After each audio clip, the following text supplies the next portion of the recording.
Hello friends, welcome back to my channel. कैसे हो friends आज का मेरा टॉपिक है गुलाब का पौधा।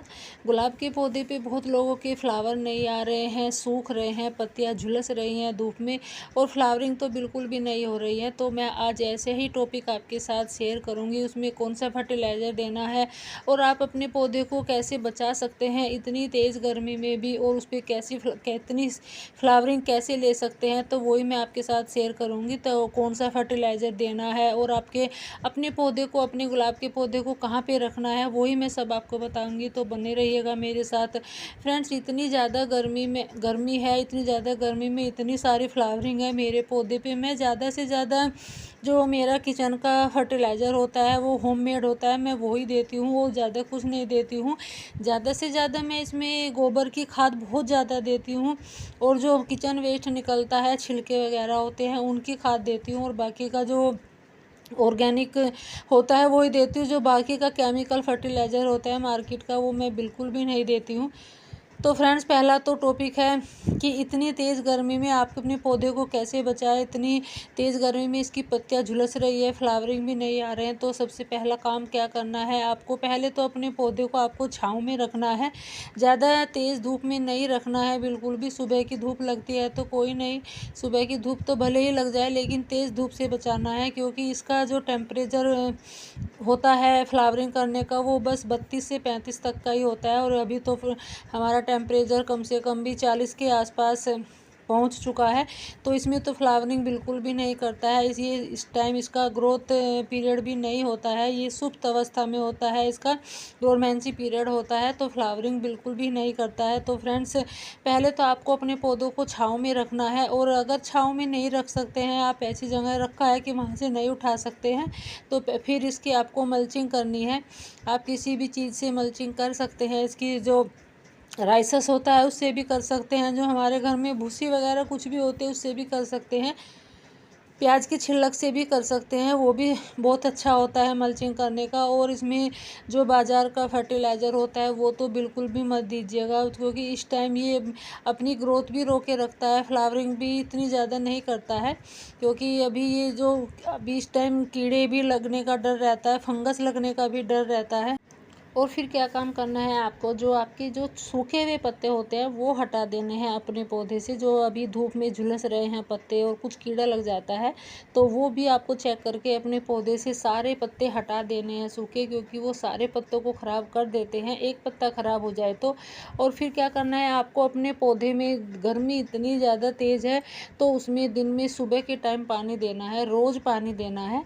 और ये ध्यान रहे कि अगर मिट्टी सूख जाती है, मिट्टी सूखने नहीं देनी है बिल्कुल भी उसकी। आपको हो सके तो आपको शाम को भी पानी देना पड़ सकता है, क्योंकि धूप इतनी ज़्यादा तेज़ है, मिट्टी सूखने मत देना अपने पौधे की।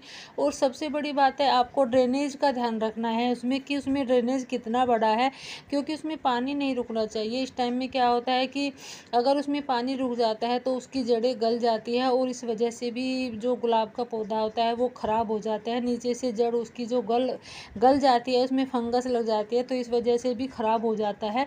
और इस मई जून के महीने में तो आपको केमिकल, जो बाहर का केमिकल फर्टिलाइज़र होता है वो तो बिल्कुल भी नहीं देना है, क्योंकि अभी इसका सुप्त अवस्था चल रही है, इसका अभी जो डोरमेंसी पीरियड चल रहा है, अभी ये अपनी ग्रोथ भी रोक रखी है, अभी इतनी ग्रोथ भी नहीं कर पाता है, तो वो सहन नहीं कर पाएगा। और जब भी आप इसमें पानी देते हैं तो सुबह के टाइम पानी दें, धूप में तो बिल्कुल भी पानी बिल्कुल भी नहीं देना है आप।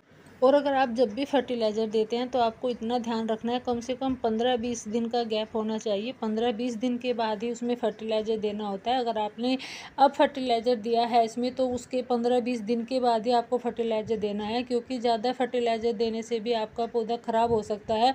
और फिर उसमें क्या करना है आपको, अपने पौधे की गुड़ाई करते रहना है, जो भी उसमें खरपतवार जम जाती है वो सबको उखाड़ देना है, क्योंकि जो भी हम फर्टिलाइज़र देते हैं वो ज़्यादा से हमारे प्लांट को नहीं लग पाता है, जो इसमें खरपतवार जमी होती है उनको ज़्यादा लग जाता है, और जो पौधा अपनी जो शक्ति है जो वो भी सारी खरपतवार को देता रहता है, तो अपने के लिए नहीं कुछ बचा पाता है, तो इसलिए आपको वो भी सब हटा देनी है और इसकी गुड़ाई करनी है। तो इसमें हमें और फर्टिलाइज़र क्या देना है, जो होममेड फर्टिलाइज़र होता है। तो ये है मेरी टी कंपोस्ट, ये चाय की पत्ती धुली हुई, ये मैंने धूप में सुखा के रखी है। वो तो सभी के घरों में मिलती है, सभी के घरों में जो चाय बनती है उसको आप धो के अच्छे से धो के सुखा लेनी है। फिर मैंने ये बनाए हैं प्याज के छिलके।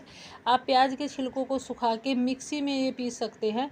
मिक्सी में अभी तो गर्मी इतनी तेज़ है, धूप इतनी तेज़ है कि आदमी भी सूख रहे हैं, तो प्याज के छिलके तो क्या ही बात है, तो बहुत अच्छे से सूख जाएंगे। चाय की पत्ती भी 1-2 दिन में सूख जा रही है, इतनी ज़्यादा धूप है। तो आपको चाय की पत्ती लेनी है, क्योंकि चाय की पत्ती में मैग्नीशियम, पोटास, और प्याज के छिलकों में भी आयरन, पोटास, मैग्नीशियम सब कुछ होता है, जो हमारे प्लांट को बहुत ज़रूरी होता है इसमें ज़्यादा फ्लावरिंग करने के लिए।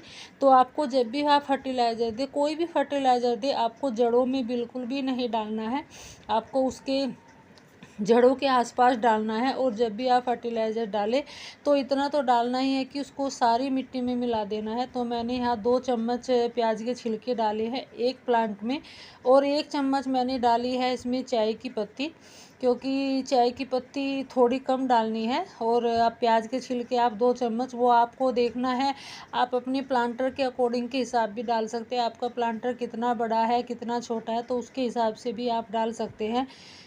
तो जब भी आप डालो तो ऐसे मिट्टी में मिला देनी है, क्योंकि मिट्टी में मिलाने से ही, जब इसको मिट्टी में मिलेगा तो इसकी प्लांट की जड़ों तक जाएगा और इसको भी ज़्यादा अच्छे से न्यूट्रिशन मिलेगा। और गुड़ाई करने से भी एक तो पानी को, प्लांट को भी अच्छा न्यूट्रिशन मिलता है, और जो हवा पास होती है वो भी हो जाती है, तो ज़्यादा नीचे तक हवा जाती है, तो वो भी हमारे प्लांट के लिए अच्छा रहता है। तो फिर तीसरी चीज़ मैं इसमें डाल रही हूँ 1 चम्मच हल्दी, वो प्लांट के हिसाब से आपको डालनी है, प्लांटर की कितना बड़ा प्लांटर है। क्योंकि हल्दी इस टाइम पे आप सोच रहे होंगे कि गरम हल्दी होती है, तो गरम नहीं डालनी, नहीं गरम नहीं होती है, क्योंकि जो हल्दी है ये काम करेगी, हमारा कीड़े लगने से रोकेगी। जो कीड़े लगते हैं, फंगस लग जाती है, अगर इस टाइम पे सुंडी बहुत ज़्यादा लग रही है, तो पत्ते खा रही है, तो उसको लगने से रोकेगी, मिट्टी को प्रोटेक्ट करेगी। तो इसमें हल्दी डालना भी बहुत ज़रूरी है प्लांट में। इस टाइम पे कीड़े इतने ज़्यादा लग रहे हैं, सुंडी जो लग रही है, पत्ते खा रही है, तो उनको ये रोकने से, उनको ये रोकेगी, प्रोटेक्ट करेगी हमारे प्लांट को भी, मिट्टी को भी। तो हल्दी भी पाउडर आपको डालना है इसमें, और वो थोड़ा ही ज़्यादा डालनी है, आधा चम्मच आप डाल सकते हैं हल्दी पाउडर। तो ऐसे डाल के अच्छे से इसको मिट्टी में मिला देना है, ताकि ऊपर तक ना दिखे ये। तो ये भी आपको करना है। और इसके बाद आपको 15 दिन बाद, 15 दिन का गैप देना है, कम से कम 15-20 दिन का गैप देना है। उसके बाद फिर फर्टिलाइज़र देना है। आप इसमें अगर चाहो तो कोई भी डिकम्पोस्ट, जो कि हमारा किचन होता है, गोबर की खाद भी आप दे सकते हैं, बट वही है कि आपको 20 दिन कम से कम गैप रखना है। और जो एक इमीडा फर्टिलाइज़र आता है, ऑर्गेनिक होता है, आप उसका भी स्प्रे कर सकते हैं। अगर आपके पत्ते ख़राब हो रहे हैं तो आप इमीडा का भी फर्टिलाइज़र स्प्रे कर सकते हैं। बहुत अच्छा फर्टिलाइज़र होता है इमीडा का भी, गुलाब के लिए। तो मैं तो उसका भी स्प्रे करती रहती हूँ 1 महीने में। तो मेरे तो गुलाब की एक भी पत्तियाँ मेरी झुलसी हुई नहीं है बिल्कुल भी, क्योंकि ये मैंने कुछ छाँव में भी रखे हैं, ज़्यादा धूप नहीं लगती है, एक भी पत्ती नहीं झुलस रही है, एक भी पत्ती नहीं जल रही है। और फ्लावरिंग की तो बात ही क्या करें, इतनी सारी फ्लावरिंग हो रही है कि सभी पूछते हैं कि अरे इसमें ऐसा क्या डाल दिया, इतने सारे फ्लावर आ रहे हैं इतनी तेज़ गर्मी में भी। क्योंकि ये प्लांट भी बहुत ज़्यादा बड़ा हो रखा है, जो सूखे फ्लावर है वो भी नहीं तोड़ पाती हूँ, और छोटे प्लांट में भी मेरे बहुत सारी फ्लावरिंग हो रही है, क्योंकि मैं 20 दिन में, 15 दिन में यही फर्टिलाइज़र डालती रहती हूँ। Thanks for watching.